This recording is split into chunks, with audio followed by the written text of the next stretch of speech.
It's time for another New Moon chapter by chapter recap right now.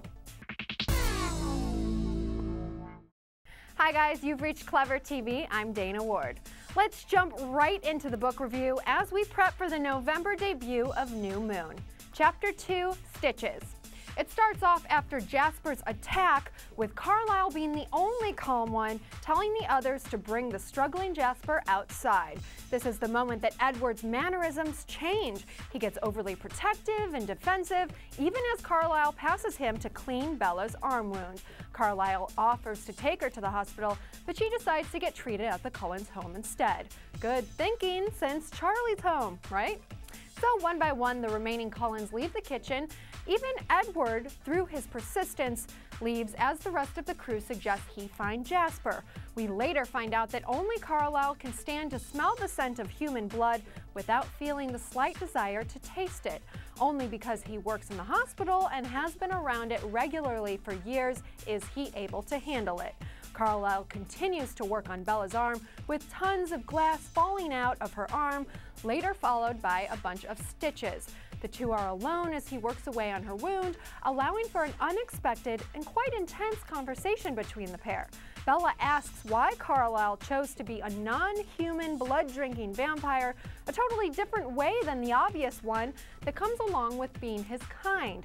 He says that he's just done his best with what he's been given, and he enjoys that he can willingly save a person from otherwise dying. Carlisle is such a great person.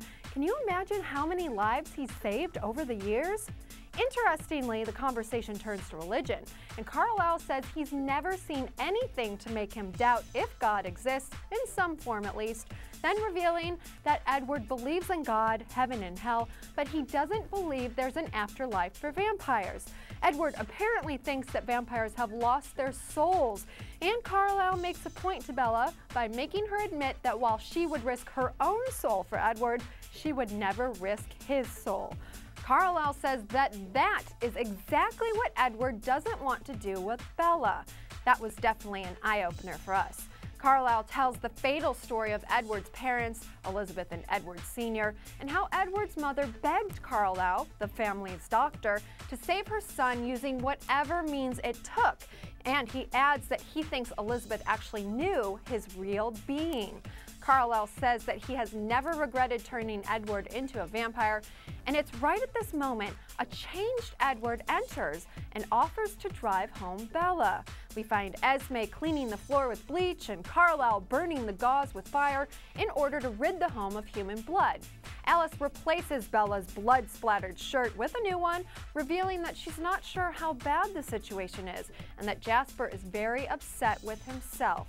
In the truck ride home, Bella says, "Say something," in order to break the silence. She asks Edward to forgive her. Edward responds because he's so angered, and he says it's not her fault. The conversation continues and ends with Bella responding that she'd rather die than be with anyone but Edward. Now, do you think that these two are meant to be together, or what? They arrive at her home, and Bella uses her birthday magic to get Edward to meet her upstairs, even with his use of reverse psychology. He says happy birthday and kisses her. After a quick night recap with Charlie and a "I tripped" excuse regarding her arm bandage, Bella finds a saddened Edward on her bed. He opens one of the gifts for her, and she's so excited that Carlisle and Esme gave her and Edward plane vouchers to fly to Jacksonville together. Her good reaction causes Edward to say he wishes that she opened it in front of them because she's actually acting reasonable. His present is up next, and it's a CD. He puts it in the music player. Bella starts to tear up because his original music is so beautiful. As he tucks her in, Bella asks for another kiss for her birthday. But this kiss was unlike all of the others. It turned more passion-filled, and Edward for once allowed it to go there. She asks him to kiss her again, but he won't. As she dozes off, she realizes that Edward's kiss reminded her of last spring when he left her to throw James off of her trail. The kiss was just like the one when Edward said goodbye, not knowing if they'd ever see each other again. Uh-oh, do you guys think this is a little bit of foreshadowing? Well, that's the summary of Chapter 2, New Moon. Now it's time for our pop quiz. And since so many people were just copying answers in the last one, we need to make it a little harder this time. Today's quiz will be an open question, so make sure you explain it. We don't want to see short answers here. So here we go. Do vampires have souls? Why or why not? Okay guys, so submit your answer in a video response and we'll use the best answer in our next video. But definitely leave us a comment below with your overall thoughts on Chapter 2 and if there was anything that you liked or disliked. We'll continue to post more New Moon chapter by chapter replays, so make sure you're ready to go. From everyone at Clever TV, thanks for tuning in. I'm Dana Ward and we'll see you soon.